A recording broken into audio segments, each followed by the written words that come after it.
feinte contre Ward. Semaine, Dupuis, feinte, tir, élevé! Pour Kevin Veilleux, belle montée, coupe à la tête, et le but! Kevin Veilleux! Ainsi ça, encore une fois, il va de la même feinte et cette fois, il réussit à marquer. Olivier! C'est tiré! Maxime Saint-Cyr! Échappé! Dans le gardien, et le but! Marcoux, tire! Quel arrêt d'Étienne Marcoux!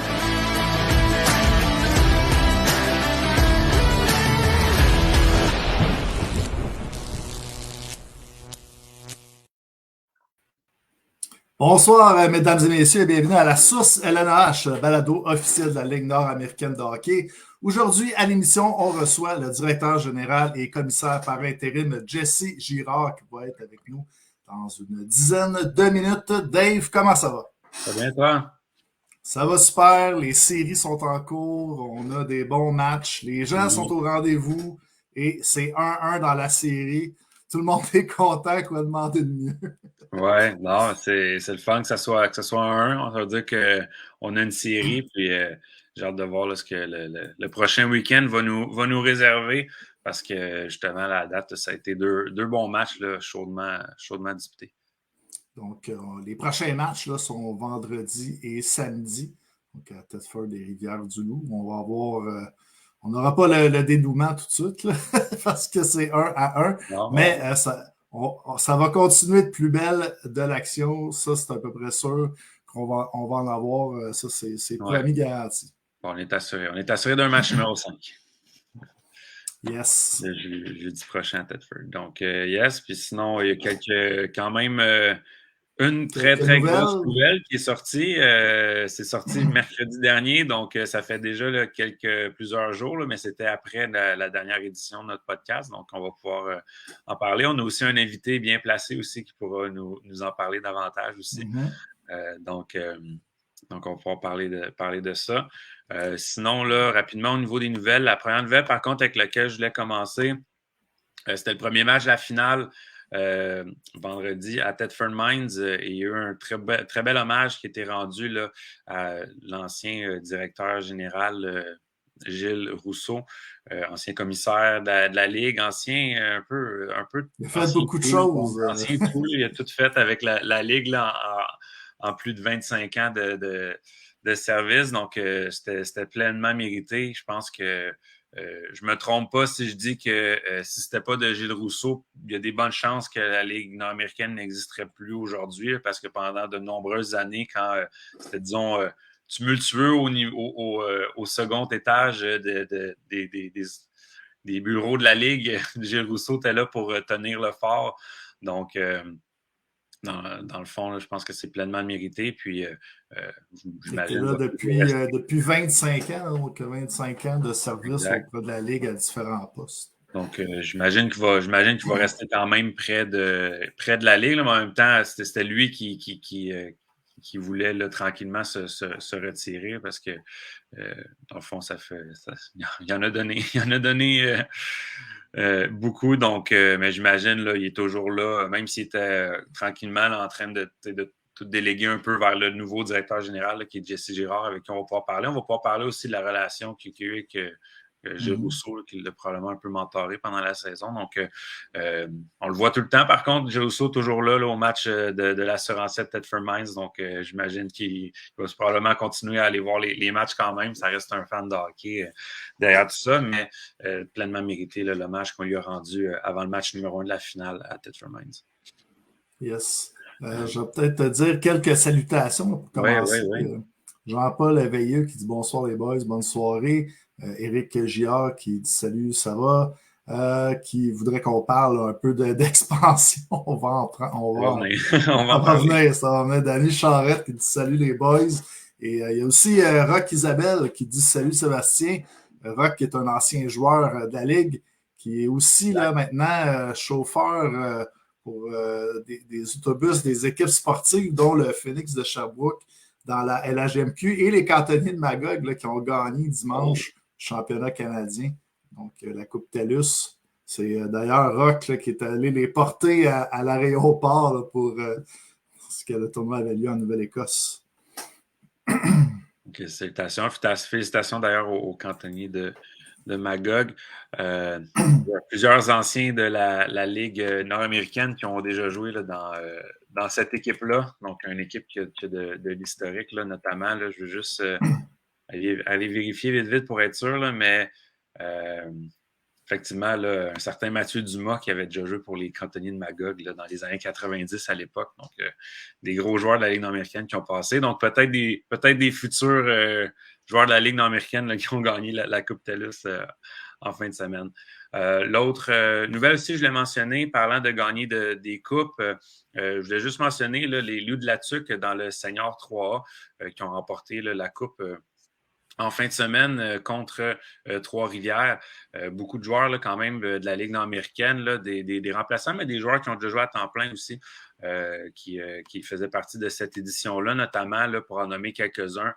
Tommy Tremblay, qui a joué à Sorel-Tracy, Olivier Plourde, Louis-Patrice Giguère, qui a joué à Saint-Georges cette année, Émilien Boily, qui était le gardien, donc quand même un des très bons gardiens qui, avec les expansions qui s'en viennent, si on avait des joueurs à cibler, qui auraient probablement la chance de peut-être revenir dans la Ligue nord-américaine. Julien Hull qui a joué un peu avec Saint-Georges, Maxime Dufour avec Saguenay, puis Jonquière plutôt et Rivière-du-Loup, et Vincent Mignot qui a joué aussi 7-8 matchs là, cette saison avec les Marquis de Jonquière. Donc, félicitations à eux. Puis, si j'en oublie, qui ont joué un peu dans la Ligue nord-américaine cette saison aussi, je m'excuse, mais donc, félicitations là-dessus. Puis, félicitations aussi spécialement de mon côté à Philippe Galipeau, le directeur général des Loups de la Tuque, là, qui est un produit de l'organisation des éperviers de Sorel-Tracy, on peut dire comme ça, donc, qui a monté cette équipe-là, qui a gagné la Coupe. Donc, félicitations là, à cette équipe-là. Yes. Donc la nouvelle qui restait, là, c'était la grosse nouvelle, Dave? Oui, ben la grosse nouvelle qui était officialisée. Donc, Saint-Hyacinthe qui va faire un retour dans la Ligue nord-américaine officiellement l'an prochain. Donc, étant quelqu'un de la Rive-Sud de Montréal, c'est sûr que c'est le fun d'avoir une équipe de plus près de chez nous. Ça va me permettre là, d'aller voir plus de matchs. Puis, j'étais un peu trop jeune en plus quand le Saint-Hyacinthe était dans la Ligue. Je les ai déjà vu jouer plusieurs fois à Sorel-Tracy, mais je n'avais jamais eu la chance d'aller voir un match à Saint-Hyacinthe. Donc, ça va changer l'an prochain. Je vais avoir la chance de découvrir un nouvel aréna de la Ligue. Donc, on va pouvoir en parler justement avec notre invité là, plus en détail, mais très bonne nouvelle là, pour la Ligue là, quand il y a des nouvelles équipes qui s'ajoutent au circuit. Là, ça veut dire que le circuit va bien. Donc, on va pouvoir en parler, mais justement, grosse nouvelle là, qui est sortie mercredi dernier. Oui. On tient à dire aussi dans le communiqué de la Ligue, c'est écrit que, dans le fond, là, le personnel, que ce soit l'image de l'équipe, là, les propriétaires, tout ça, ça va être dévoilé par l'équipe un petit peu plus tard là, au courant de l'été. On veut se concentrer également là, sur le repêchage d'expansion qui va venir pas trop de temps là, après la conclusion là, des séries éliminatoires. Donc, on va pas avoir de break. Probablement qu'on va avoir des petites nouvelles LNAH. Oui, parce que comme est l'habitude, les équipes veulent tout le temps, tout ce qui est expansion, repêchage universel, toutes ces choses-là, on veut toujours finir ça avant, disons, la fin du mois de juin, parce qu'on veut quand même profiter de nos étés un peu. Donc, ça risque de débouler quand même assez rapidement, là, même si la finale se termine là, dans 2 semaines. Il va quand même avoir beaucoup de trucs à se mettre sous la dent pour les fans de la Ligue nord-américaine, surtout pendant le début de la saison. Yes. Donc, on pourrait peut-être, excuse-moi, David, rentrer notre invité, Jesse Girard. Salut, Jesse. Jesse Girard, donc directeur général et commissaire par intérim de la LNH. Comment ça va? Ça va bien, vous autres? Super. J'imagine que ça va bien quand on a une belle nouvelle comme la nouvelle de la semaine dernière à annoncer. Ben oui, c'est sûr. C'est toujours le fun. Ça fait plusieurs semaines qu'on travaille là-dessus. On est au-delà des activités de la Ligue. On prépare la prochaine saison. Puis ça faisait partie des objectifs là, en début de saison. Est-ce qu'on savait que c'était pour arriver, je vais dire, aussitôt dans le processus? n'y avait peut-être pas de calendrier comme tel face à ça, mais c'est sûr qu'il y avait des objectifs, puis on en a atteint une partie actuellement. Fait que ça, on est vraiment content. Je pense que tout le monde dans la Ligue est content. Saint-Hyacinthe, pour ceux là, qui se rappellent peut-être pas, mais c'était un marché qui était très, très fort au niveau de la Ligue 2007-2008, là, dans ces environs-là. Aujourd'hui, le modèle a changé, mais ceci dit, la ville reste la même, elle reste toujours aussi proche de Sorel et de Laval. Fait que ça va être très, très, très intéressant. Donc, le cousin, le top design. Le cristal. Le cristal qui a été dans la Ligue. Les Chiefs, ça a changé souvent de nom. Ouais. Pour, Ouais. Non, mais là, tu sais, on est... Vouliez-vous parler tout de suite d'expansion? Là, on s'enligne dessus, mais... on va commencer avec ça. On va parler peut-être un petit peu après de tes défis, tout ça. Mais puisqu'on est dans le crunchy, un marché qui n'est pas inconnu. Un marché qui n'est pas inconnu là, pour la Ligue Saint-Hyacinthe. Pourquoi vouloir retourner à Saint-Hyacinthe? C'est quoi qui était attirant là, avec ce marché-là? C'est le marché. Moi, quand j'ai commencé à faire les évaluations je vais toujours parler de marché, OK? Désolé, ça va revenir souvent, là, mais ça devient quand même important dans le contexte où tu veux t'assurer que quand tu vas installer une franchise, tu as un retour. Le retour, bien évidemment, c'est la démographie. T'assurer que les gens vont être au rendez-vous. Sans porter de jugement sur les éléments ou ce qui a peut-être pu être fait dans notre ligue, dans d'autres ligues. Moi, c'est vraiment là-dessus que j'ai basé mon modèle d'affaires. Donc, c'était important au niveau démographique qu'on retrouve une centralisation corporative intéressante. Après ça, ben là, quand tu regardes la ville de Saint-Hyacinthe, on est sur la 20. On est la ligne directe pour s'en aller vers Québec. On est la ligne directe pour partir vers le Bas-Saint-Laurent. On est, tu sais, vers le Saguenay. Donc, ça devenait hyper avantageux de ce côté-là. Fait que c'était un des objectifs. L'autre chose, tu sais, on se le cachera pas, là, c'est pas... on n'est pas la NFL dans le sens où on n'a pas de droit de télé tel quel, même si on est très, très fiers de notre TV LNH. Ça reste que nous, notre plus grande source de revenus reste la billetterie. Puis, veut pas, avec le modèle d'opération qu'on a, ben c'est sûr que ça nous prend des amphithéâtres ou des arénas qui vont avoir une certaine capacité. On pense que en théorie, 1500 et plus, c'est l'idéal. Puis là, on le voit dans les séries éliminatoires. Là, j'étais à Rivière-du-Loup la semaine passée, 3000. J'étais à Thetford Mines 2009. C'est toute la saison. Pardon? 3200, je pense même. Ouais, bon, tu vois. Fait que, en tout cas, je peux te dire qu'il ne restait pas grand place. C'était très... Fait que, tu sais, puis en saison régulière, bon, on le voit, Jonquière, c'était un régulier 2600, 2700, 2800. Puis aussi, nos marchés, Sorel, Laval qui avait attiré la plus grande foule de la saison avant Rivière-du-Loup, là, samedi, avec son 3000, 3100, je pense, au dernier match de la saison contre Jonquière.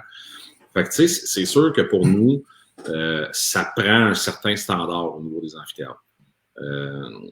Après ça, ben là, on a différentes sources de revenus.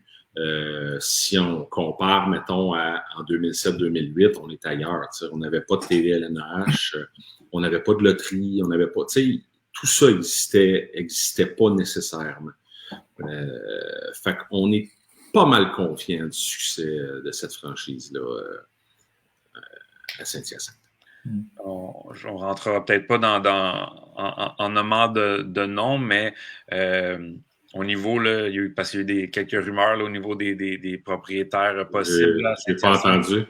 Je les ai pas entendus. Non, ma question, c'est plus, peu importe c'est qui les propriétaires, là, c'est pas ça l'important de la question, mais est-ce que c'est important dans le processus aussi, outre le marché que tu as parlé, de s'assurer vraiment d'avoir des propriétaires avec des liens, des reins solides, des propriétaires qui ont, disons, les contacts, si on veut, là, niveau business pour s'assurer d'avoir assez de commanditaires pour que la franchise soit viable. Si dans les 2-3 premières années, au niveau des foules, c'est plus difficile, est-ce qu'on s'est assuré aussi d'avoir une bonne relation avec la ville puis avec l'aréna en tant que tel aussi, parce que des fois, ça peut rendre les choses compliquées. On l'a vu à Laval, heureusement, ils ont réussi à s'entendre, mais l'été dernier, il y avait un petit peu un nuage d'incertitude autour de ça.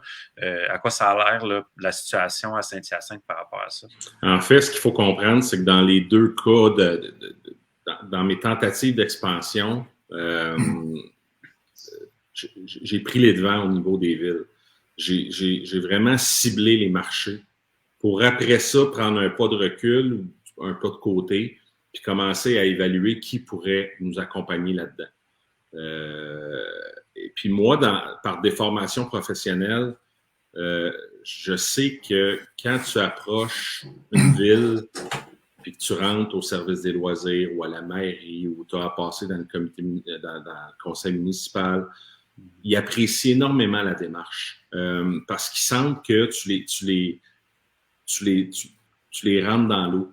Tu sais, au lieu de passer exactement, arriver puis dire j'ai besoin de, je sais pas moi, tant d'heures de glace, puis tu sais, vouloir louer des heures de glace comme va le faire une ligue de garage traditionnelle, tu sais. C'est pas le cas, c'est de passer par la ville, vendre notre idée, vendre notre produit. Tu sais, c'est important pour nous aujourd'hui de dire aux gens qu'on n'est plus la ligue de v'là 15 ans. Surtout quand tu rentres dans une ville qui a déjà eu une concession. C'est pas mal. Ben, tu sais, c'est sûr que, mettons que notre produit était différent, OK? Fait que le processus a super bien été dans le cas de Saint-Hyacinthe. J'ai rencontré la ville, j'ai eu l'opportunité de rencontrer le maire de le maire de la ville, conseillers municipaux, des gens au loisir. Puis après ça, ben le processus s'en est suivi. On n'était pas tout seul dans la démarche. Ce qu'il faut comprendre aussi, c'est qu'évidemment, à Saint-Hyacinthe, les Gaulois sont là depuis des années. Il y a les lauréats au niveau, c'est ça, au niveau du collégial D1 qui est là aussi. Il y a le hockey mineur aussi qui est là, même si Saint-Hyacinthe a plus qu'un aréna. Le hockey mineur aussi a des heures de glace. Donc, l'idée là-dedans, pour nous, c'était pas d'arriver et de dire on tasse tout le monde, puis on est événementiel, puis on va rentrer 3000 personnes dans la place. C'est pas ça l'idée. C'était de collaborer avec tout le monde. Fait que ça a été la première étape. Un coup, cette étape-là franchie, mon plan, c'était de bâtir au niveau de la structure hockey. Moi, ma vision, c'est si la structure hockey est solide, le reste va suivre. La communauté va suivre, la communauté corporative, la communauté citoyenne, les citoyens vont suivre, le corporatif va suivre, puis tout va s'enclencher. Évidemment, dans le processus, ça prend des gens qui vont prendre la propriété de l'équipe. C'est vraiment spécial comment c'est arrivé dans ce dossier-là. C'est un concours de circonstances, des discussions ici et là, des questions. Puis à un moment donné, on sent qu'il y a de l'intérêt, le processus avance. J'avais plus qu'un groupe intéressé, mais tu sais, au début, c'est toujours des questions. Hein, tu sais, ouais, ils veulent voir un budget type, puis ils veulent avancer dans le dossier. Puis là, ben, dans le processus, ça, c'est comme dans une course d'auto. À un moment donné, il y a quelqu'un qui manque d'essence, ou il n'y a plus d'intérêt, ou il se tasse, ou il pogne le champ. Bon, ben, tu sais, c'est un peu le même principe. Puis, ben, il y a un groupe qui a décidé de continuer avec qui on a avancé le projet. Puis, en bout de ligne, à la fin, ben, on s'est regardé puis on s'est dit, ben, je pense que ça va marcher. Pas je pense, mais ça marche. Ouais. Les planètes sont alignées. On est vraiment content. On est vraiment, vraiment content de la démarche. Puis, juste pour finir là-dessus, est-ce que tu as une idée de quand est-ce que peut-être on va apprendre plus sur l'organisation, quand est-ce qu'on va savoir un peu c'est qui est derrière ça, puis quand est-ce que l'équipe, j'imagine, ça ne doit pas trop tarder que l'équipe va vouloir commencer à afficher un peu ses couleurs, puis nom. Ouais, c'est ça. Il y a un processus de mise en marché dans tout ça, évidemment, sentiment d'appartenance avec la population. Ce qu'il faut comprendre, nous, dans notre réglementation, dans notre régie interne, un mot qu'on entend souvent, là, c'est que nous, on est régi, excusez-moi le lien, par des dates. Donc, évidemment, on se rend jusqu'à l'AGA pour que notre saison se termine officiellement. Donc, l'AGA qui va avoir lieu en juin. À partir de juin, ben là, ça va débouler là, dans le sens où il va y avoir le processus d'expansion. Après ça, il va y avoir le repêchage traditionnel. Puis après ça, le reste va suivre. Je vous dirais que dans les prochaines semaines, il va y avoir, un genre de build-up finalement pour amener vers les différentes informations, autant l'image de marque de l'équipe, la mise en marché, l'organigramme hockey que les gens veulent savoir, puis évidemment, ils veulent savoir aussi qui est en arrière de la franchise. Fait que tout ça va suivre son cours. On avait un calendrier, on ne déroge pas du calendrier. Puis je pense que sincèrement, les gens vont être contents, puis la Ligue va juste en être bien servie. Au cours des dernières semaines, dans des entrevues, là, on t'avait entendu dire qu'il y avait des intérêts du côté de Saint-Hyacinthe et de Québec, où on en est là, avec Québec. Le processus est en cours encore. C'est drôle parce qu'au début, quand on a entamé, là, il y avait quelques villes là, avec qui j'avais des échanges, puis à un moment donné, Saint-Hyacinthe et Québec se sont comme échappés dans le processus, puis Québec était en avance. Donc, ça allait un petit peu plus vite à Québec que ça allait à Saint-Hyacinthe en bout de ligne. Puis là, ben, c'est un petit peu la tendance, c'est un petit peu inversée en bout de ligne. Donc, on s'est retrouvé à ce que Saint-Hyacinthe ouvre les valves, puis on est là. Ça nous a permis d'annoncer la nouvelle. Tandis qu'à Québec, c'est pas une cachette, c'est un petit enjeu d'heure de glace. On est en train de potentiellement régler le dossier. Fait que c'est très, très, très positif aussi. Là. Je vais poser une question qui va juste pour finir là-dessus, qui est peut-être un peu difficile à. Ben, je ne sais pas si c'est difficile à ce moment, mais parce qu'on a vu dans les articles qui sont sortis par rapport à ça qu'on explorait la possibilité de peut-être fonctionner pour la première année à 2 arénas. Est-ce que c'est viable, selon toi, d'avoir une équipe qui partage un aréna? On l'a vu peut-être un peu, pour faire une comparaison boiteuse, mais on l'a vu un peu à Saint-Georges en fin de saison. Ça n'avait pas vraiment plu à l'organisation. C'est dur de chevaucher ces 2 arénas dans une saison. Est-ce que c'est viable, selon toi, comme modèle? Ben, dans le contexte de Québec, on est très positif que c'est viable, mais c'est pas un partage d'aréna, moitié de saison. Là. C'est vraiment un contexte là, qui fait que tournoi Pee-Wee de Québec débarque. C'est vraiment un élément où tu te retrouves peut-être 2-3 semaines à pas avoir ta glace locale. Ben là, tu vas travailler avec une autre aréna. Fait qu'il y aurait une aréna principale. Oui. Okay. Il y aurait une aréna principale, c'est l'objectif dans tout ça. Puis tu sais, il faut aussi comprendre qu'on a des calendriers. Puis tu sais, dans tout ça, à Québec, dans le marché de Québec, on a le marché de la Ligue junior majeure du Québec qui est là. Puis nous, ben, c'est pas de confronter les remparts de Québec. Là. L'objectif est pas là. L'objectif est de conjointement travailler avec nos calendriers. Donc, au-delà du fait que on pense qu'on va obtenir le nombre de dates qu'on a besoin, on va quand même attendre que le calendrier de la Ligue junior majeure du Québec sorte pour qu'on puisse vraiment déterminer nos dates. Mm-hmm. Puis tu sais, c'est pas une cachette, là. Dans notre ligue, les vendredis sont très populaires, tu sais, sont en demande, c'est normal, c'est festif, puis c'est événementiel. Mais tu sais, ça n'empêche pas de vouloir travailler des samedis familiaux. Tu sais, il y a plein d'éléments qu'on peut développer. Puis tu sais, cette ligue-là, c'est la beauté, puis c'est un peu là de pourquoi j'ai décidé de m'impliquer au début, c'est que je regardais le potentiel qu'il y avait encore à faire, malgré qu'elle a 25 ans. Je trouvais ça vraiment excitant. Fait que, tu sais, au-delà du modèle traditionnel qu'on exploite, je pense qu'on peut aller vraiment ailleurs. Puis les propriétaires, puis la Ligue ont déjà commencé avec tout le contexte de TVLNH. Là. Tu sais, pour nous, c'est un bel outil. Là. Puis encore là, on ne l'a même pas développé à son maximum. Le potentiel est encore là. Fait que c'est ça. Fait que, tu sais, oui, on y croit. On n'est pas nerveux par rapport à ça, vraiment pas.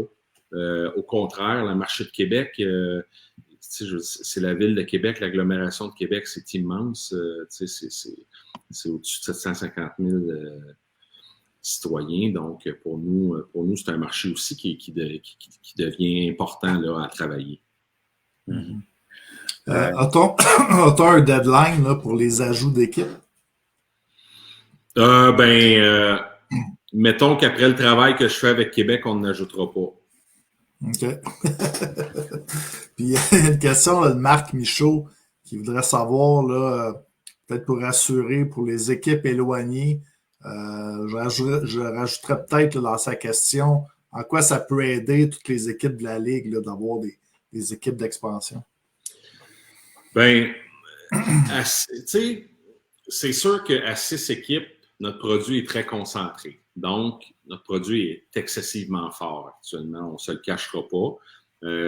Mais quand on regarde nos alignements, on a des alignements de vétérans, donc d'excellents joueurs de hockey qui sont rendus 27 ans et plus. Est-ce qu'il y a des joueurs de 27 ans et moins partout au Québec qui sont capables de jouer dans notre ligue? Puis la question à se poser, c'est est-ce qu'il y en a 40? Est-ce qu'il y en a 50? Puis nous, on pense que oui. Puis à partir de là, c'est à partir de cette réflexion-là qu'on se dit, le calibre, au contraire, il va juste... Bon, en fait, savez-vous quoi? C'est que le début de saison va être plus rapide qu'habituellement parce qu'on va rentrer plus de jeunes dans nos alignements. On va faire de la place aux jeunes, on va donner des opportunités. Fait que ça devient hyper intéressant. Ça devient une belle vitrine aussi pour les joueurs qui seraient tentés là, de se rajouter dans la Ligue. Là.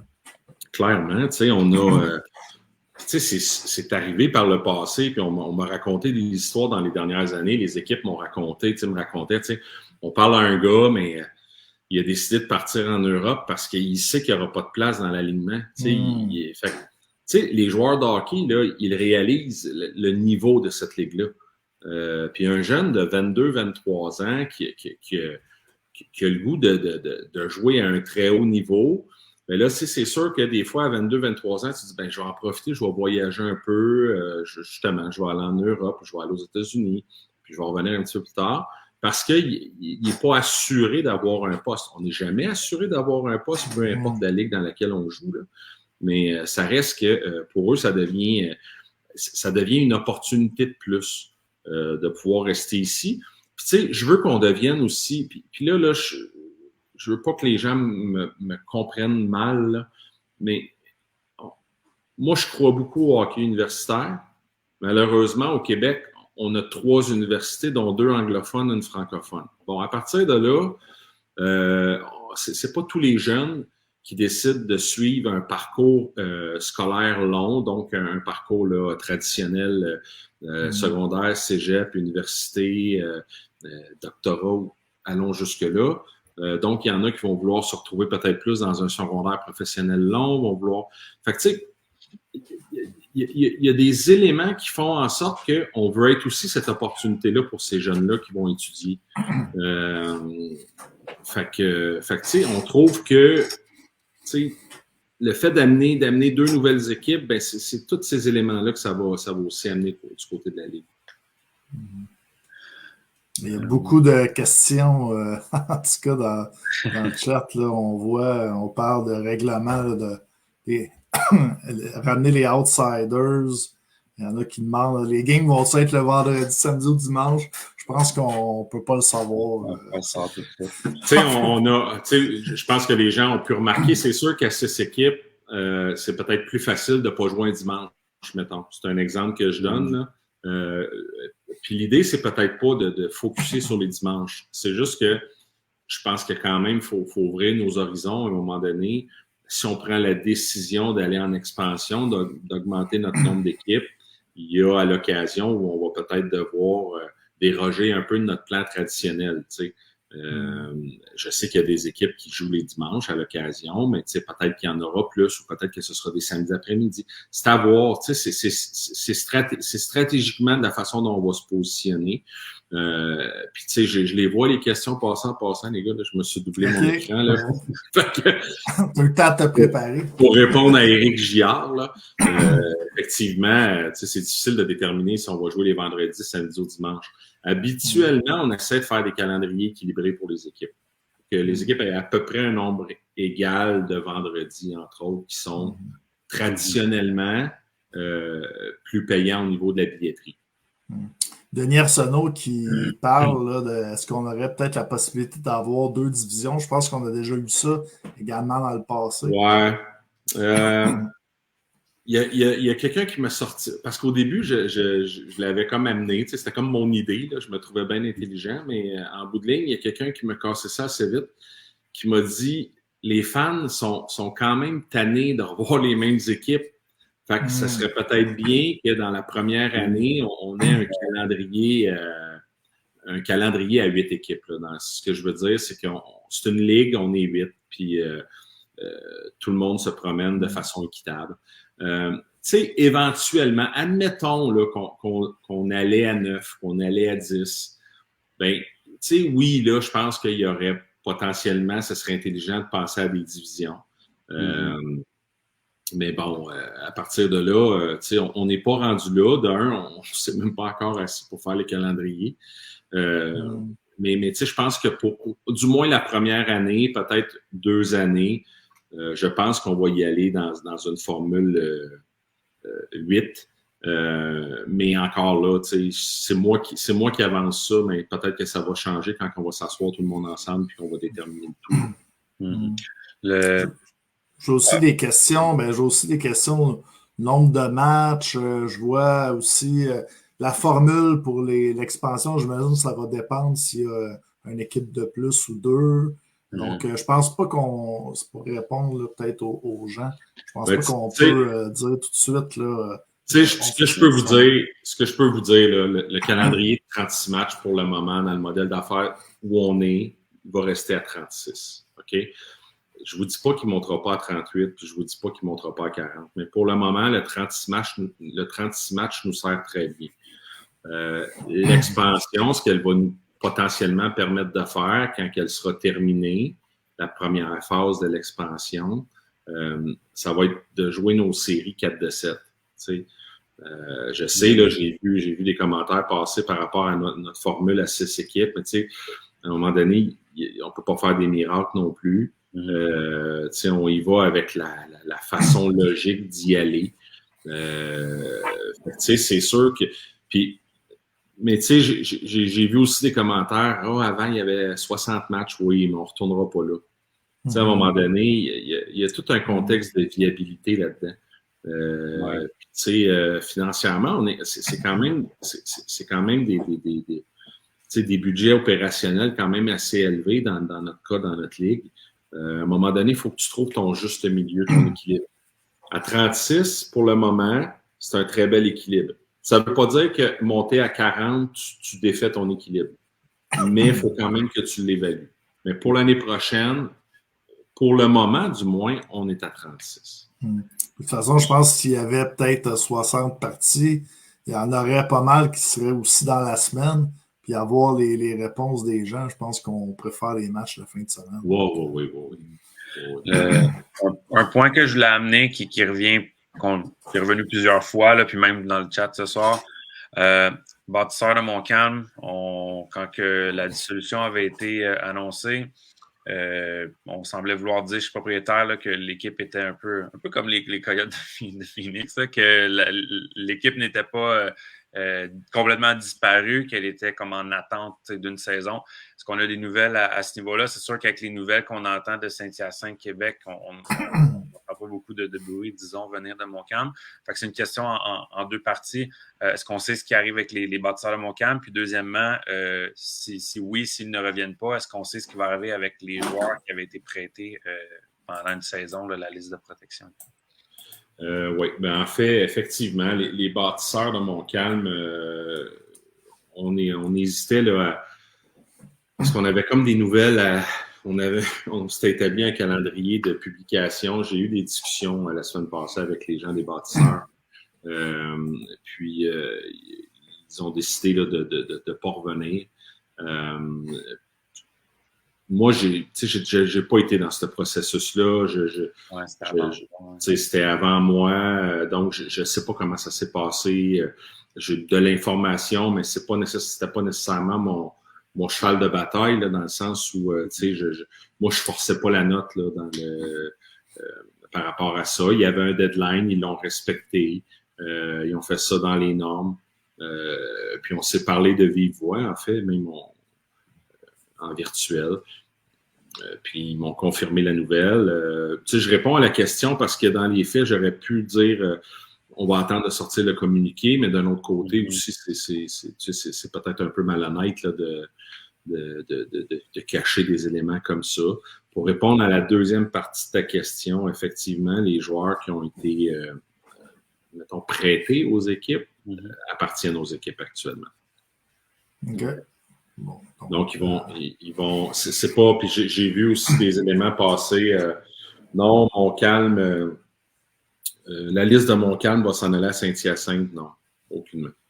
Ça va être un nouveau processus complet. Là. C'est un nouveau processus. L'organisation à Saint-Hyacinthe a décidé de mettre ses bases à elle, ça lui appartenait.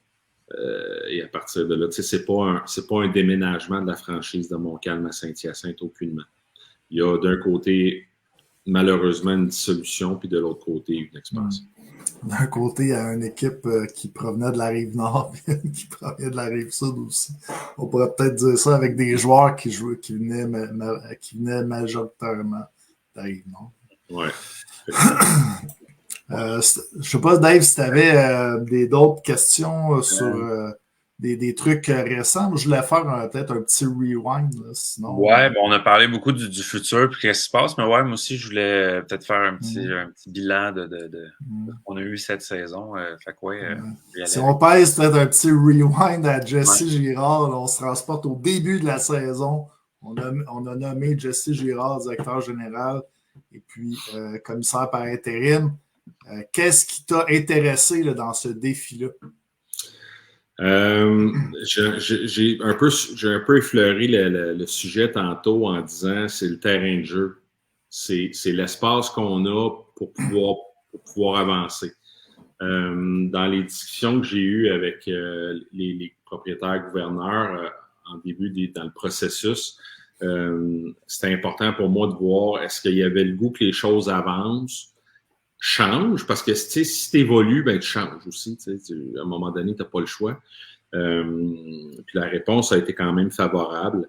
Fait que pour moi, c'était indiqué de pouvoir d'embarquer dans le bateau à ce moment-là. Puis là, ben, après ça, je suis embarqué le 1er septembre. Depuis ce temps-là, c'est un feu roulant.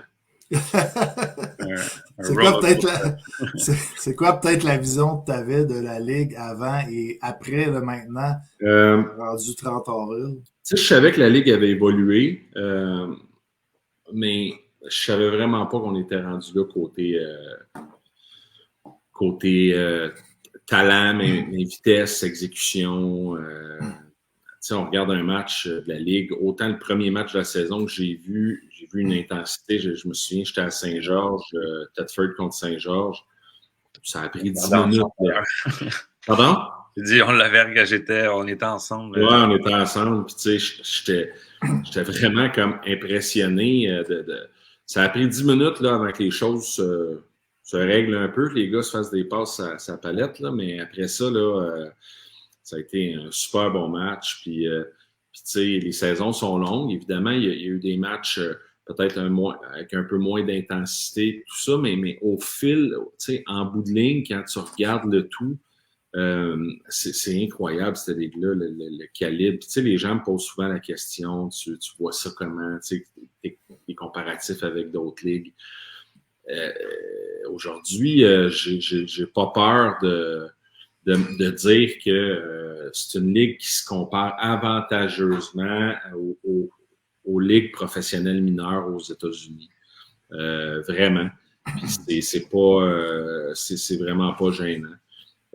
Fait que, toute cette évolution-là de cette ligue-là de 25 ans à aujourd'hui est juste incroyable.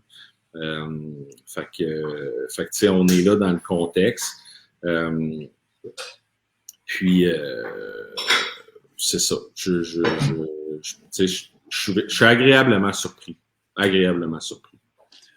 Moi, c'est une question que je voulais te poser là, par rapport à la saison. On en a parlé quand même beaucoup, mais c'est le fun de voir ça. Ça avait commencé un petit peu l'année dernière aussi, mais les foules qui avaient augmenté un peu l'année dernière en général ont vraiment beaucoup augmenté cette saison. Là. C'est la plus, on l'a dit, c'est la meilleure moyenne là, depuis 2007-2008 en termes de foule dans les arénas.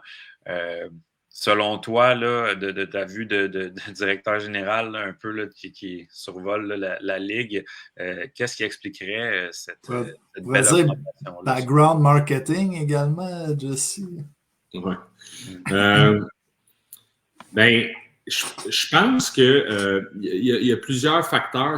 Oui, la game de hockey en tant que telle, mais je pense que les équipes aussi font un excellent travail au niveau des communications. Mais la Ligue aussi, de notre côté, je dis pas qu'on est parfait, mais on communique mieux.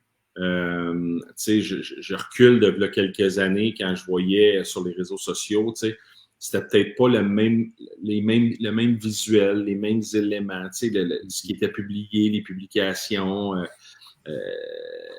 tout ce qui circule sur les réseaux sociaux, je pense que c'est favorable à attirer une clientèle. Puis pas nécessairement notre clientèle de fans durs qu'on a. Quand je dis dur, là, je parle de ceux qui sont là depuis longtemps. Là. C'est ça mon point. Là. Donc, on a tendance à tranquillement attirer des familles. Puis ça, c'est vraiment le fun. Moi, j'ai eu une expérience avec une collègue de ma conjointe qui a envoyé une photo. Non, en fait, c'est que j'allais faire une mise au jeu protocolaire, puis on m'a crié après dans la foule, puis c'était une amie de ma conjointe qui était là, qui était dans les estrades, qui est dans le milieu, qui évolue dans le milieu culturel, mais que son enfant voulait absolument aller voir un match. Puis depuis ce temps-là, je pense qu'on est allé voir 2, 3 ou 4 matchs. Toutes les fois, elle m'envoie des photos. Fait que, tu sais, ça, c'est un signe de l'évolution de notre ligue puis de l'avancement de notre ligue.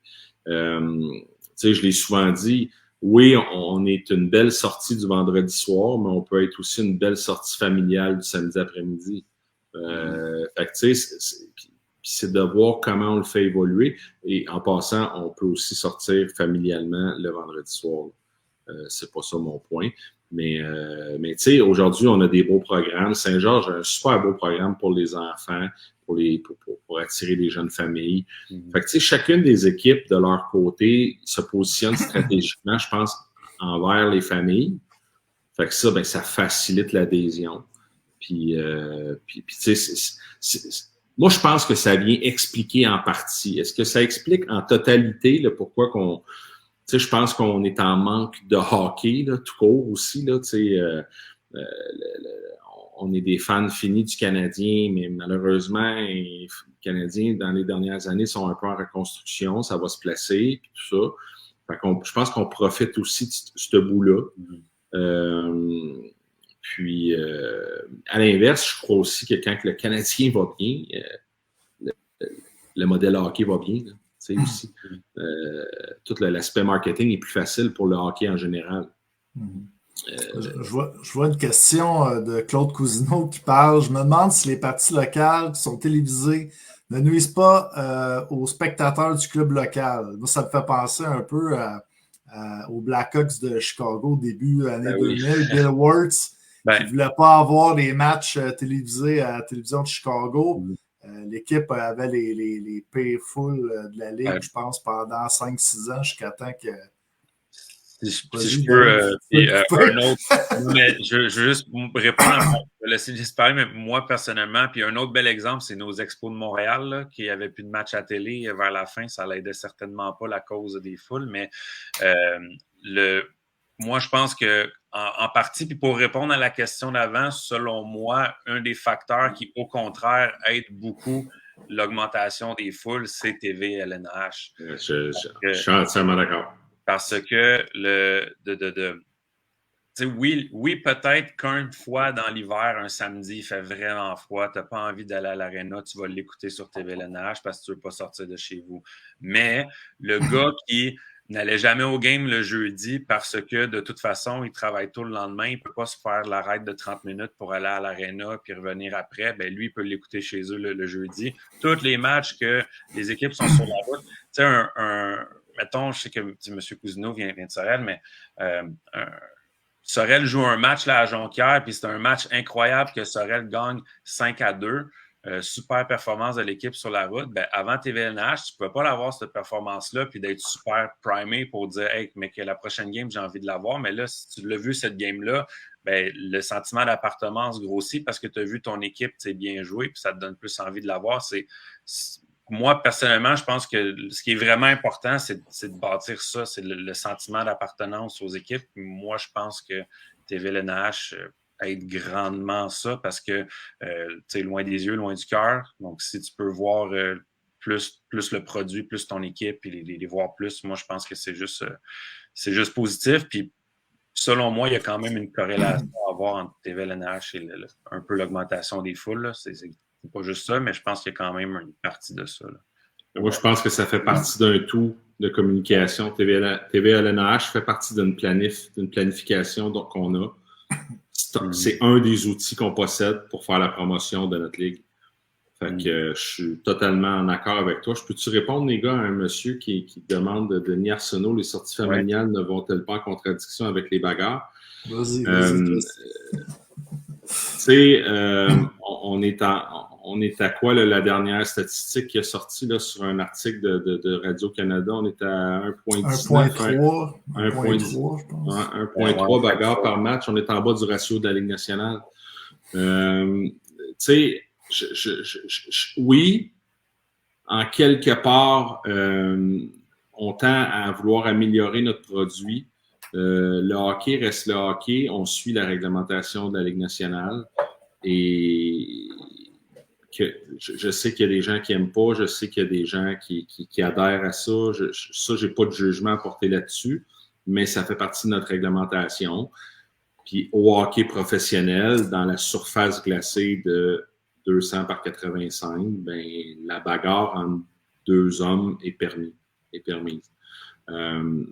On n'a pas à juger si on est pour ou contre. Ça reste que la game de hockey, elle est présente, elle est très bonne. Puis, en théorie, on n'en a pas plus qu'au Centre Bell dans un match du Canadien-Boston. Du moins cette saison, en tout cas. Oui, puis je dis, ben, c'est un peu ça. Je veux dire, une famille qui va voir le Canadien a aussi des chances de voir de la bagarre. Ça peut arriver. Ouais, c'est ça. On n'est pas à l'abri de ça. C'est ce que je voulais mentionner. Ouais. Ma question tricky peut-être là, dans ma liste, Jesse, mais qu'est-ce que tu aimerais amener comme nouveauté là, à la Ligue?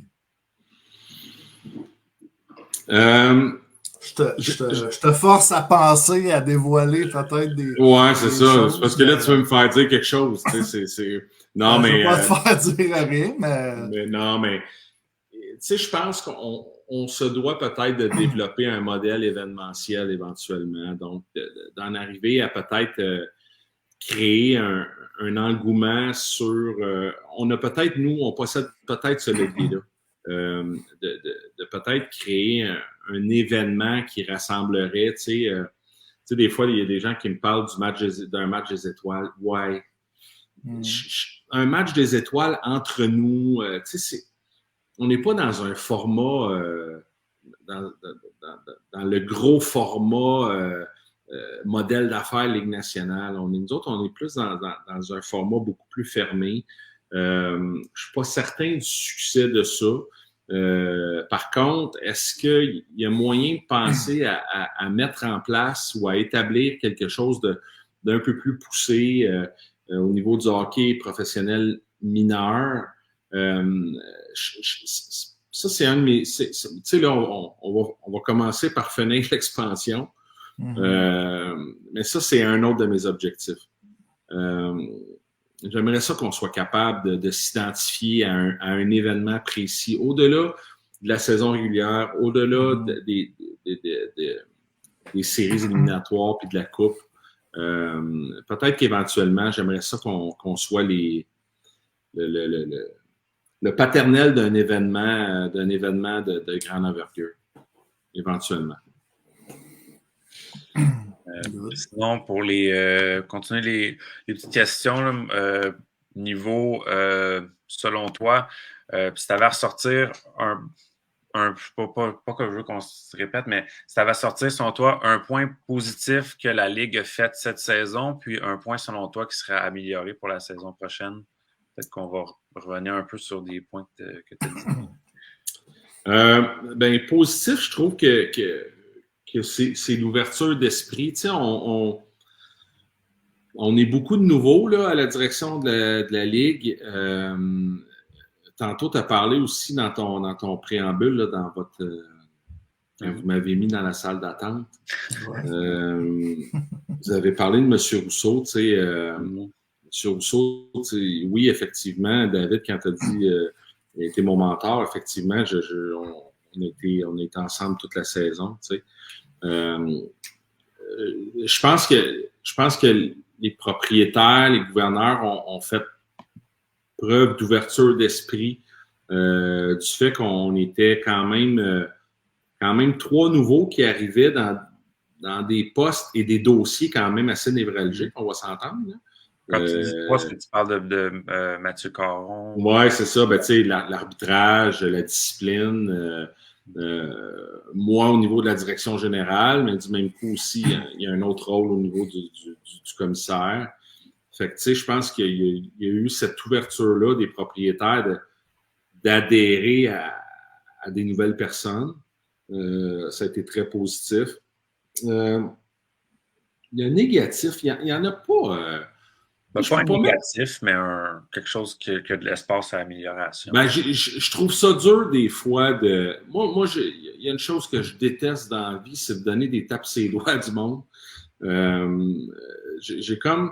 Je trouve ça difficile dans certaines situations où on est, mettons, durant la saison régulière, où j'ai été obligé parce que dans mon rôle de direction générale, ben c'est tout ce qui est la régie, finalement, la réglementation, l'application de la réglementation, les suivis avec l'arbitrage, le préfet de discipline, s'assurer que tout le monde ait les bonnes images, tu sais, tout ça. Puis à un moment donné, quand les gens prennent les décisions, puis que là, on se parle tout le monde, puis qu'on, OK, donc tout le monde est sûr, tout le monde est certain, parfait, tout le monde a fait ses devoirs. Tu sais, moi, ça, c'était important, là.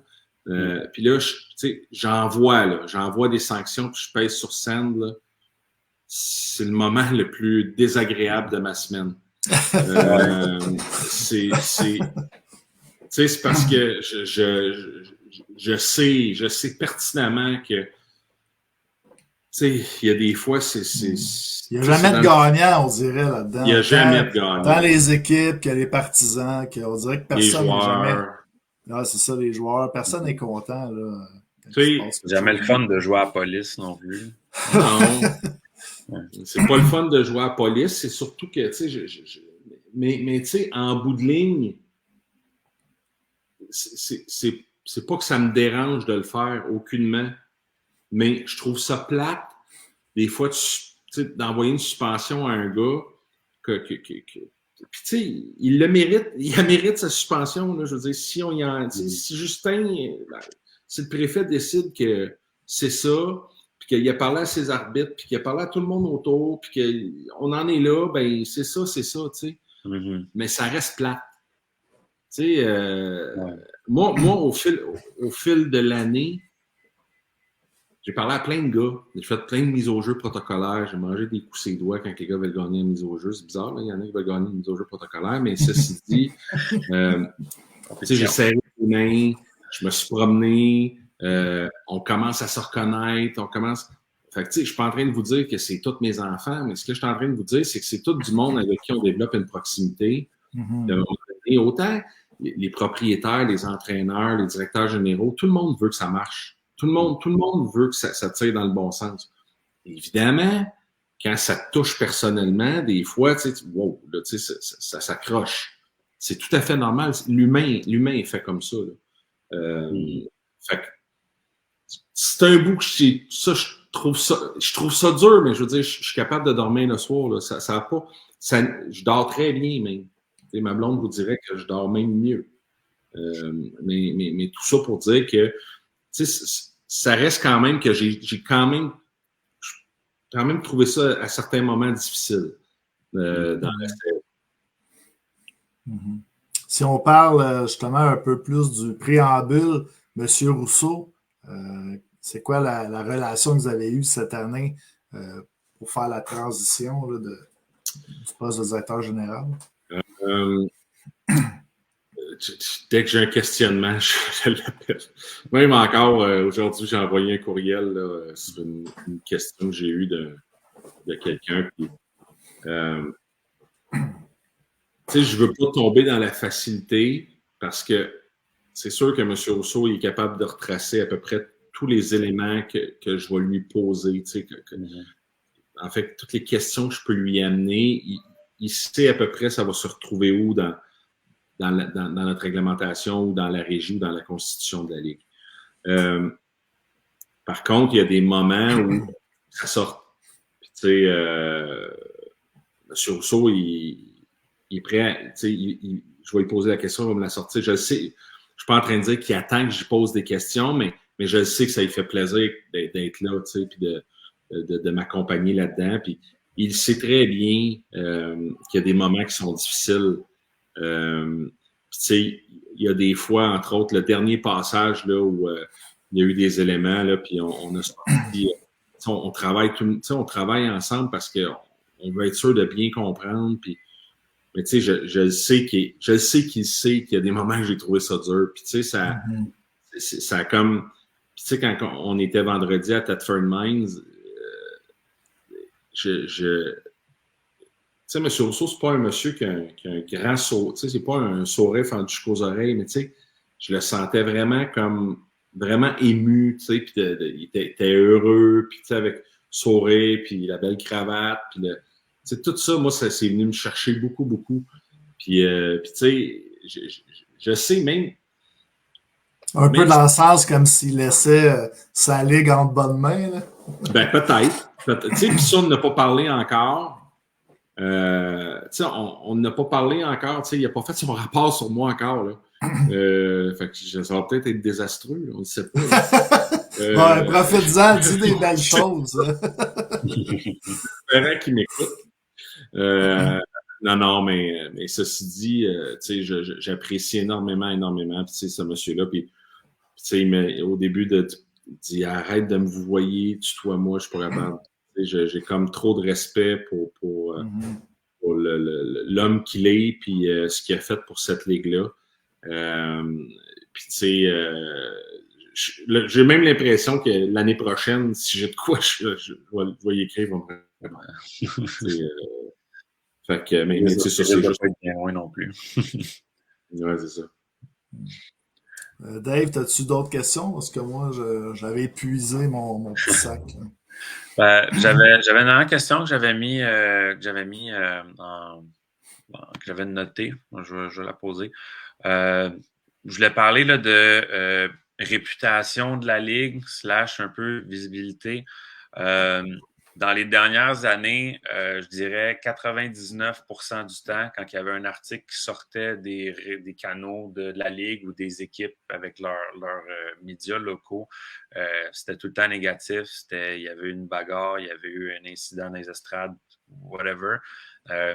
Est-ce que, comme moi, tu as un peu l'impression que le vent commence tranquillement à changer? Parce que j'ai trouvé que cette saison, ça a été facilement la saison qu'il y a eu le plus de... Ça n'a pas toujours été positif, mais qu'il y a eu le plus de positifs dans les médias, disons, plus traditionnels, des articles qu'on a vus.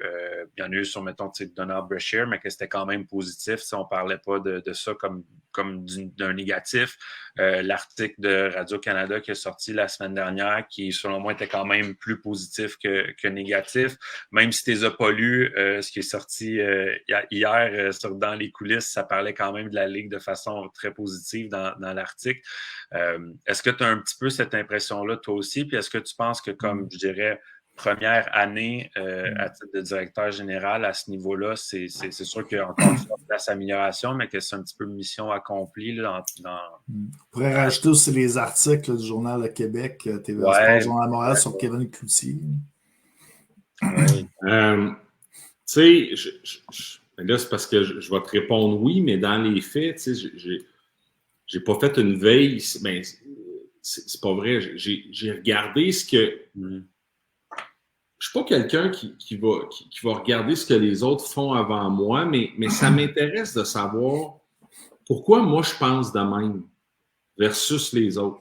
Puis pourquoi peut-être moi je trace une ligne vers la droite alors que tout le monde a tracé une ligne dans le centre où il y en a plein qui l'ont tracé à la même place que moi, mais ça avance pas. Tu sais, je ne sais pas.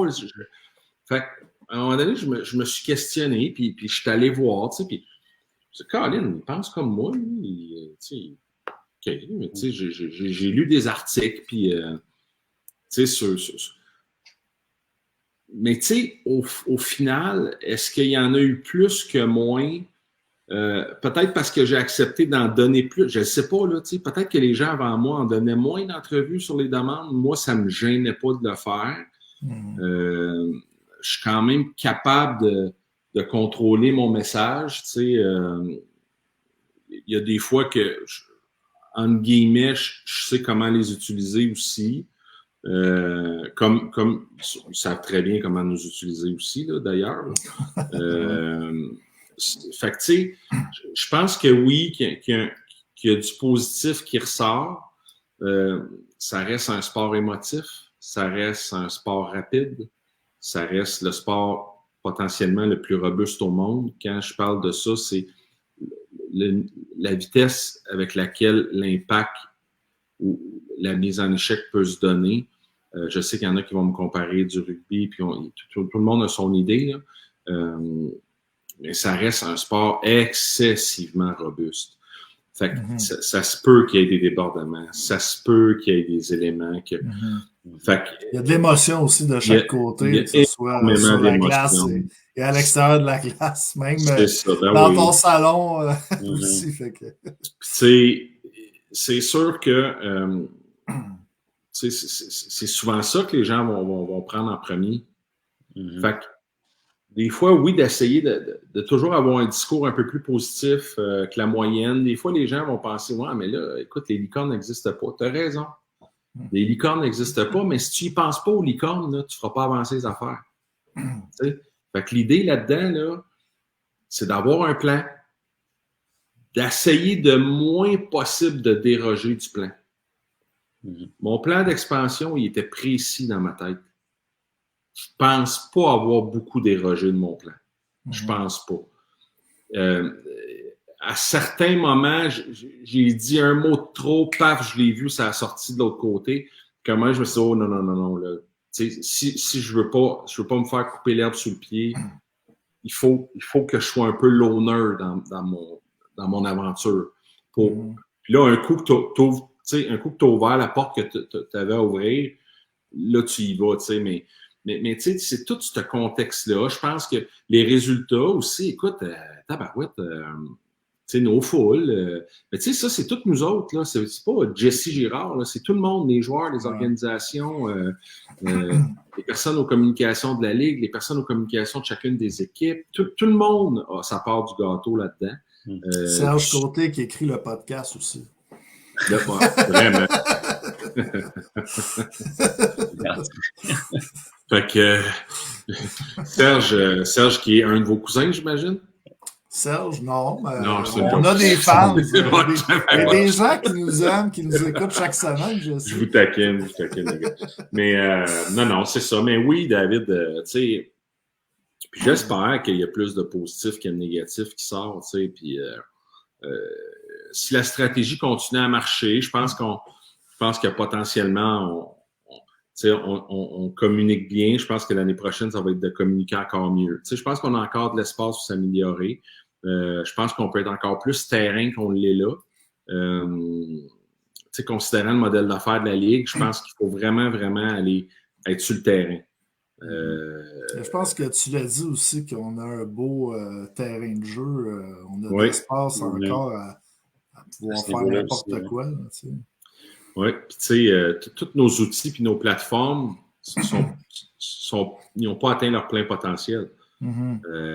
Puis la game de hockey, elle va toujours évoluer. Donc, elle non plus, elle n'a pas atteint son plein potentiel. On va être plus fort l'année prochaine qu'on l'est cette année, puis on va être plus fort dans 2 ans que l'année prochaine. Puis tu sais, ça va toujours évoluer comme ça. Donc, peut-être une petite question en terminant. Je ne sais pas si Dave, c'était bon pour toi. Petite question en terminant. Moi, je voulais parler des séries là, en terminant. Un petit mot sur les séries. On est dans les séries. Là, on va essayer de faire une petite transition sur qu'est-ce qu'on va parler après. Est-ce que tu t'imaginais que les séries de la LNH, là, c'était autant ça, autant d'émotions, autant de hockey, autant de joueurs, de personnel, de coach, tout le monde est dévoué là, à la game. Non, c'est une saison dans une saison. Hein. On va s'entendre. Là. Tu sais, la fameuse citation, là, c'est la vraie saison. Là. Dans notre cas, je l'annonce, c'est vrai. Tout le monde change. Tu sais, c'est pas... tout le monde devient en mode série, peu importe qui est là, les gens à la billetterie, les placiers, la sécurité, tout le monde rentre en mode série. C'est fascinant parce que, tu sais, nos milieux à nous, c'est des communautés, hein. Quand tu vas à Thetford Mines, là, je suis allé les 2 matchs, là. Tu vas à Thetford Mines, puis tu te retrouves... Tout le monde converge vers le centre Mario Gosselin, tu sais. Puis là, ben, tu te stationnes, puis là, ben, tout le monde s'en vient vers là. Tu sais, c'est fascinant. J'étais à Rivière-du-Loup. Même à Rivière-du-Loup, là, il y avait du monde. Je pense que le match était à 7h30 samedi. Il y avait du monde à 5h30, 6h moins quart. Tu sais, c'est wow. Là. Tu sais, les gens sont excités. Puis, fait que tu sais, les séries sont exceptionnelles. On a une série finale exceptionnelle. Je suis tout le temps assez impressionné de la façon dont j'ai vu, ça a donné, là, parce que ça reste un petit peu plus près de chez nous, là, à un certain moment donné, dans le sens où on a des équipes qui ont quitté un peu plus tôt là, dans les séries, mais je suis allé à Thetford, je suis allé... Puis tu sais, Thetford perdait un match, puis là, tu te dis, Colin, ça a moins bien été. Le lendemain, ils sont sur la route, gagnent le match serré qu'ils ont à gagner. Tu sais, je suis vraiment... Puis, tu sais, tantôt, on parlait au début, on parlait de rajeunir avec l'expansion. Thetford fait partie d'un des alignements où ils ont des beaux et des bons vétérans. Ça paraît dans la game de hockey. Tu sais, apparaît cette game. Moi, j'ai vu des vétérans à Rivière-du-Loup la semaine passée. Tu sais, la veille, ils ont perdu un match à la maison qu'ils auraient certainement aimé gagner. Ils ont perdu 4-1. Le lendemain, ils sont allés gagner 3-2. Match serré de route. Game... pas une game plate, mais une game serrée. Fait que, ça m'impressionne parce que ça, c'est le modèle. C'est le modèle hockey qu'on aime, qui provient un peu de la Ligue nationale. Tu affrontes toujours un club où il n'y a pas d'espace sur la glace. Là, Puis à l'inverse, j'adore le modèle puis ce que Fabien Dubé puis son monde à Rivière-du-Loup ont bâti avec des gars une défensive solide, des gars mobiles. Des gars qui poussent par en arrière, comme moi j'aime dire. Là. Fait que c'est vraiment une belle confrontation. Je trouve que c'est la confrontation d'une concession de vétérans aguerris dans notre ligue avec une concession qui, dans les prochaines années, va être très dangereuse. Ça, j'adore cette confrontation-là. Ouais. J'ai l'impression que Tedford, c'est un peu on dirait que, tu sais, si tu veux gagner la coupe, veux pas, va falloir que tu passes par Tedford d'une façon ou d'une autre. Ouais, puis ça peut Depuis faire 3 ans, mal. ils sont en finale. Ouais, c'est ça. Non, je les trouve très impressionnants comme équipe de hockey, comme les joueurs de cette équipe-là. Tu sais, c'est ça. Excusez, je vole du temps, là, mais tu sais, c'est ça la beauté de notre ligue. On a des alignements. Tu as des gars, là, 32, 33 ans, là, qui se mettent encore le visage devant une rondelle. Là. Tu sais, puis tu vas me dire qu'ils le font dans la Ligue nationale. Oui, tu as raison, mais tu sais, il y a peut-être un salaire qui permet en retour d'aller faire réparer les dents un peu plus facilement. Là. Tu sais, j'adore ce côté de joueur dévoué pour la game de hockey. Là. Moi, ça vient vraiment me chercher. Fait que je suis vraiment impressionné par ce niveau-là. Puis j'ose croire que ça va juste aller en augmentant. Yes. Ça termine bien notre entrevue, je pense, avec toi, Jesse, sur ces beaux mots, ces beaux mots des séries éliminatoires. C'est comme de la musique à mes oreilles. Hey, merci beaucoup. En fait, je me demandais vraiment si je pourrais être invité cette année. J'étais vraiment excité quand David m'a texté et m'a demandé si je voulais. Je me disais, les gars, ils veulent peut-être pas m'entendre parler. Je sais pas. On attendait le bon moment. Question de timing, hein? En pleine le timing, là, finale. c'est bon. Vous avez bien fait. Ouais. Excellent, les gars. Je vous souhaite une bonne fin d'émission. Ça, merci, Jesse. Jesse Girard, donc directeur général, commissaire par intérim de la LNH. On va te souhaiter également à toi des bonnes séries éliminatoires, des bonnes fins de série. Merci, vous aussi. Yes, merci de ta présence ce soir. D'autres bonnes nouvelles à nous annoncer aussi dans les prochaines. Vous me réinviterez. C'est bon. C'est bon, parfait. Salut, Jesse. Bye. Donc, Jesse Girard qui était très généreux avec nous. On a parlé, Dave, des entrevues qu'il a données là, à travers les années. Je pense que, pas à travers les années, à travers la saison, je pense que la note, c'est la plus longue. On a fait 1h05. Ouais. Ah, ben ça, on a couvert pas mal tous les sujets qu'il y avait à couvrir, j'ai l'impression. Je pense qu'il y avait eu aussi pas mal de questions là, des partisans là, dans les commentaires. Puis même Jesse prenait les devants là, pour répondre aux questions. Donc, le monde a été servi. Oui, mais ce qui est le fun aussi, c'est que j'ai trouvé qu'il y avait beaucoup de choses à aborder, mais c'était pas mal toutes des choses positives. C'est bon signe, ça. C'est sur ça, le commissaire, puis tu es obligé de parler de je sais pas, de controverses ou de trucs qui vont moins bien. C'est moins le fun, mais on a fait 1 heure, puis c'était pas mal juste des trucs positifs en grande majeure partie. Donc, seulement c'est bon signe. Oui, je pense qu'on a juste du positif, puis encore plus en ce moment, avec les bonnes séries, les foules, les belles annonces. Donc, on regarde en avant, puis je pense que le meilleur est à venir encore. On n'a pas atteint notre pic là, dans la LNH. Je pense que ça peut encore...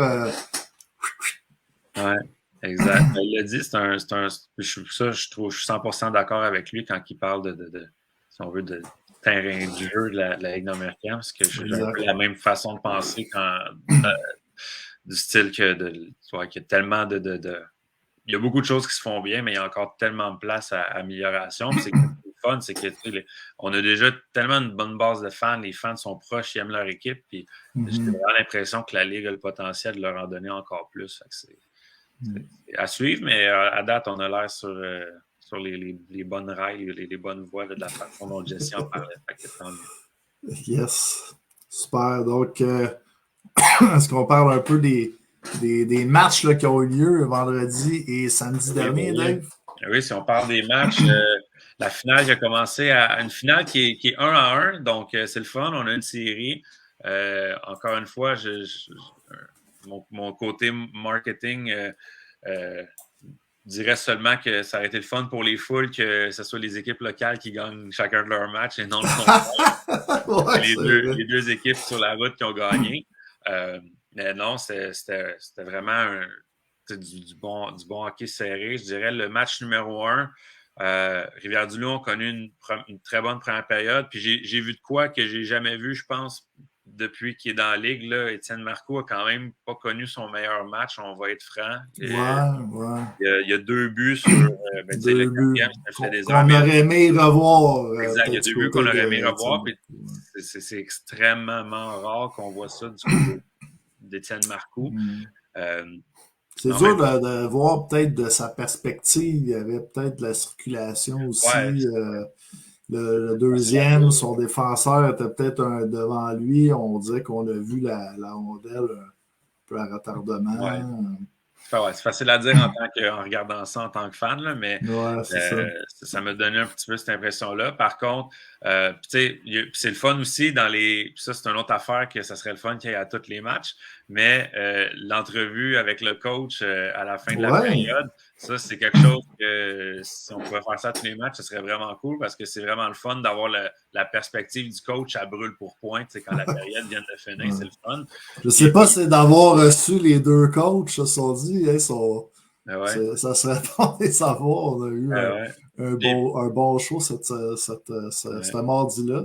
Oui, puis tu sais, c'est intéressant aussi entre les périodes, là, pour elle. Oui, puis tu sais, Bobby Barry qui dit que son équipe n'a pas joué en première période, que tu sais, l'équipe n'a pas commencé à jouer, tu sais, c'était le fun, puis en même temps, c'est un peu vrai la façon qu'il a sorti en deuxième. C'est aussi le fun de, pas que je suis d'accord avec ce qu'il dit, mais la pénalité fantôme à Pomerleau, ça met du crunchy dans le match, d'avoir des commentaires comme ça vaut le pour. En tout cas, moi, c'est...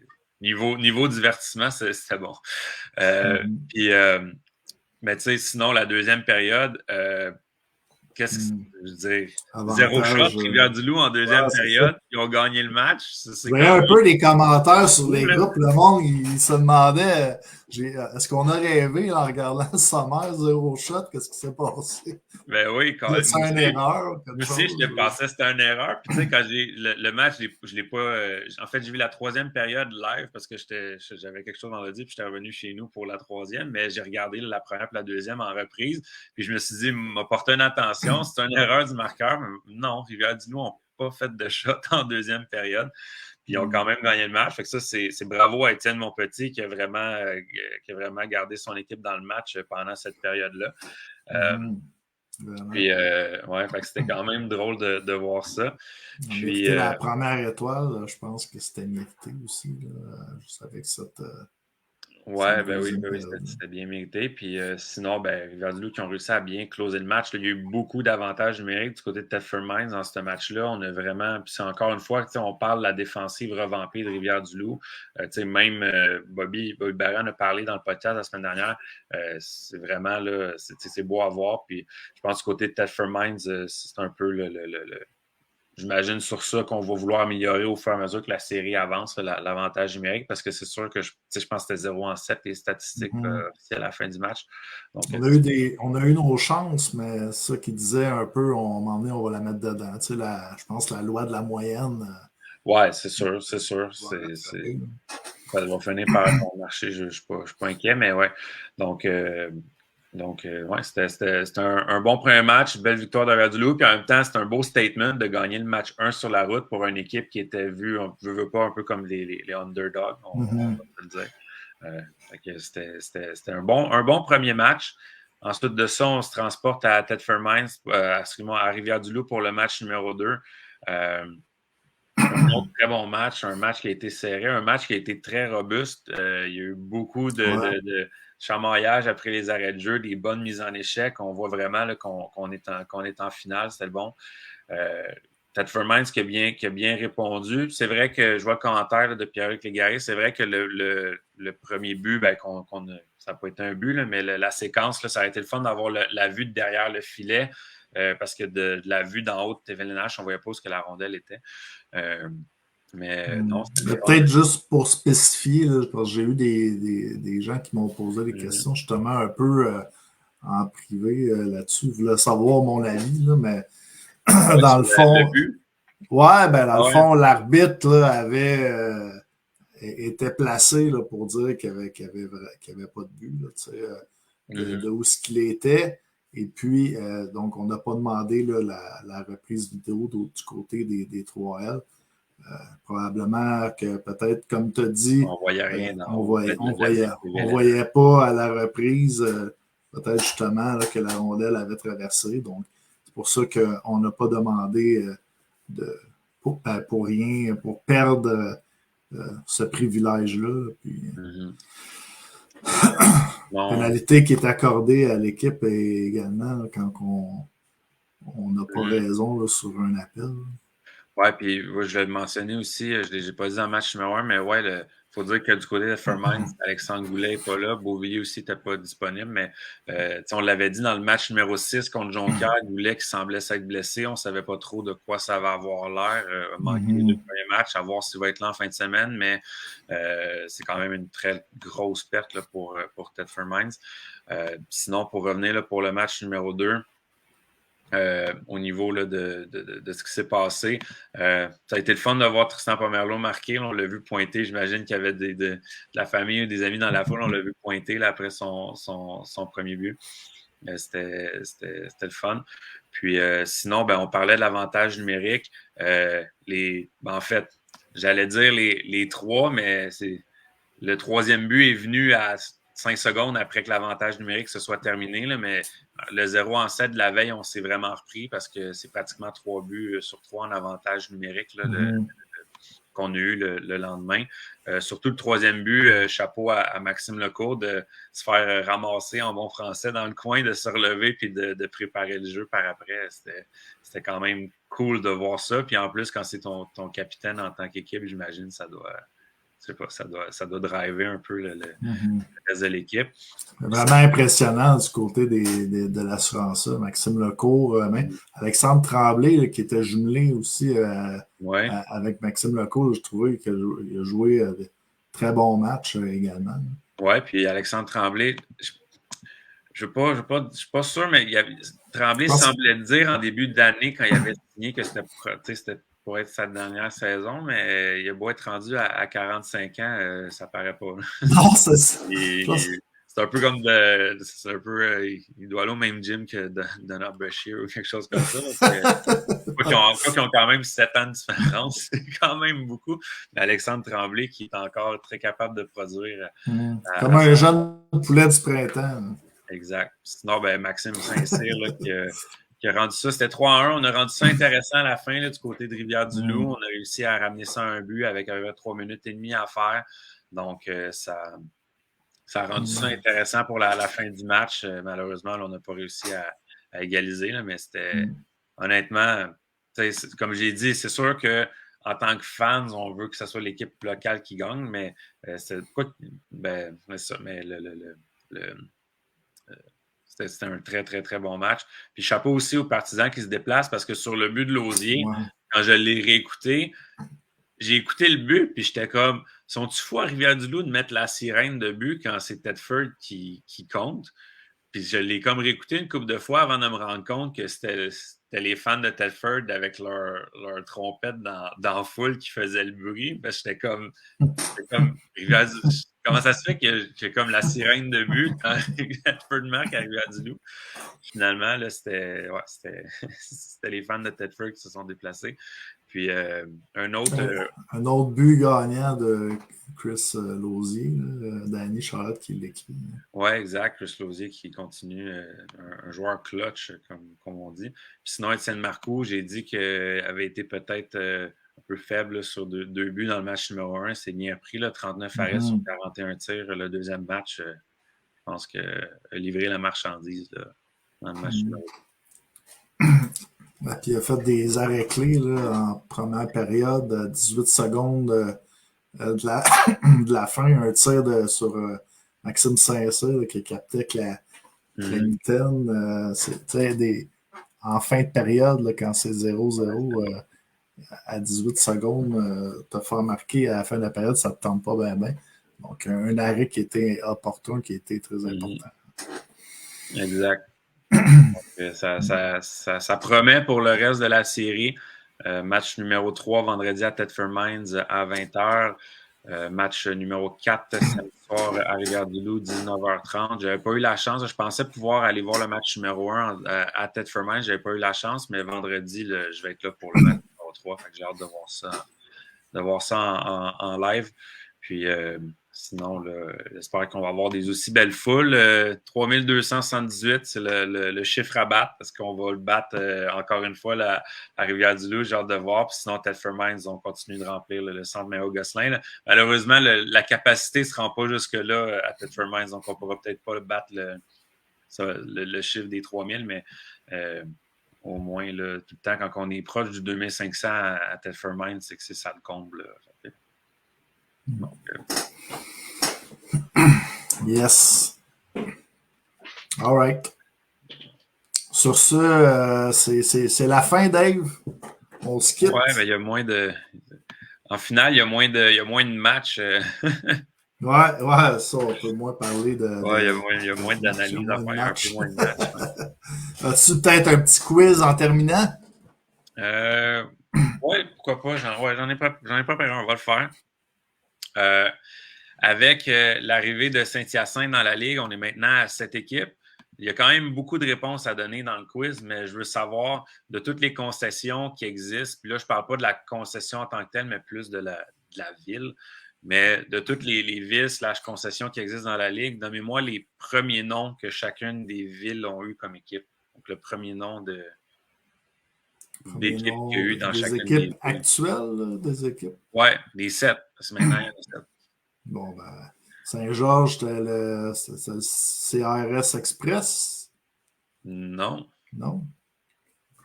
Il y a eu un autre avant.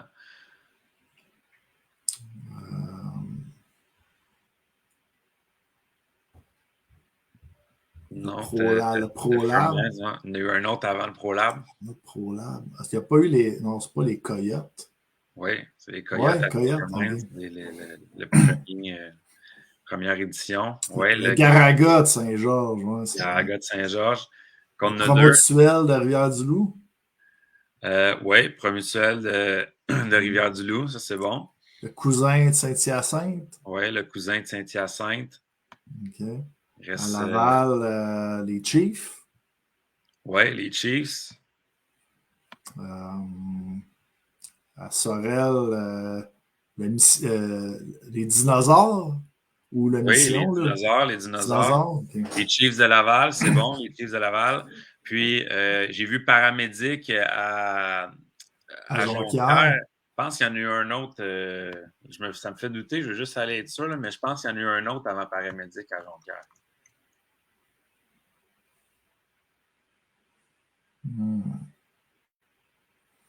Oui, il y en a eu un autre avant Paramédic à Jonquière.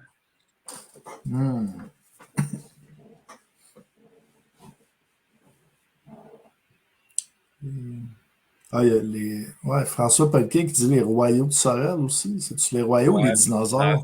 Les dinosaures, c'était avant les royaux. Ah, bon. Wouhou! Donc, Yves Métivier qui dit les Aztèques d'asbestos. Ouais. On remonte à loin. On pourrait dire aussi c'est quoi les Bizarre de Saint-Gabriel. En 96, là, les premières équipes, là, le Actonville, puis c'est quoi, genre le 67 de Waterloo. Puis, Rapide de la salle, les vieilles équipes. Le Nova d'Actonville. Le Nova, ouais. J'ai vu Chacal la Rive-Sud aussi passer. Ouais, je parle. Il en reste juste un Jonquière. Il y en avait un de Louisville. Ouais. Il y en avait un autre avant Jonquière. Avant les Paramédics. Avant les Marquis. Il y en a eu plusieurs Jonquière. Il y a eu les Marquis. Il y a eu le Fjord. Il y a eu le 98. Fjord de Saguenay. Ouais, Saguenay. Il y a eu le 98-3 de Saguenay aussi. Paramédic. Donc, il y a eu un autre nom de la concession à Jonquière. On n'a pas grand fan de Jonquière dans le chat en ce moment. C'est pas la radio là, que tu as dit. Là, non, c'est un oiseau. Un oiseau? Ouais. Un oiseau. Un oiseau. De 97 à 2002, ont quand même été là plusieurs saisons. C'était-tu Jonquière ou c'était le Saguenay? C'était Jonquière en plus. C'était pas Saguenay, c'était Jonquière. Oui, il y a Denis Arsenault qui dit les Condors. Condors de Jonquière. Les Condors de Jonquière. Ouais. Hey. François Pékin aussi qui dit le Nova. Mais là, on est en train de dire le nom de toutes les, les premiers noms. Il y avait beaucoup en plus dans ce temps-là. Il y en avait plus que 10. Alors, donc, on voit ici ça fait jaser encore le but. André Lassard qui dit les corneilles de Jonquière. Les corneilles. On l'a trouvé, c'est les Condors. Oui, ça aurait été. Mais oui, pour revenir sur le but, ça aurait été le fun quand j'ai dit d'avoir la vue derrière le filet. Pour une autre fois, peut-être. Yes. All right. Donc, sur ce, merci à tout le monde d'avoir été présent en grand nombre. Merci à Jesse Girard, directeur général et commissaire par intérim de la LNH, là, qui s'est prêté au jeu. Christopher qui demande d'où vient le nom des 3L. Moi, c'est une ancienne équipe dans le senior. Je pense que c'était comme une compagnie, les 3L, ça se peut-tu? Ah, peut-être, ouais. Mais c'est ça qu'il dit. Il sait que c'est une ancienne équipe, mais peut-être Denis Arsenault, s'il est encore dans le chat, la réponse. Je l'avais vu là, une couple d'années, je pense. Ça rapporte peut-être avec une entreprise aussi qui était à l'époque. Ouais. C'est le nom des 3 propriétaires de l'époque. Ah, voilà. La lettre des premiers fondateurs de l'équipe. OK. Bon, on a la réponse. Lalonde, Lévesque, Landry, tabarouette. On a la réponse à ta question, Chris. Super. Donc, merci à Jesse Girard. Merci Dave, tout le monde qui ont été là en grand nombre. Et on se voit dans une aréna près de chez vous dans les séries de la LNH vendredi et samedi. Et nous, on se revoit mardi prochain. Au revoir et faites attention à vous, retour à la maison.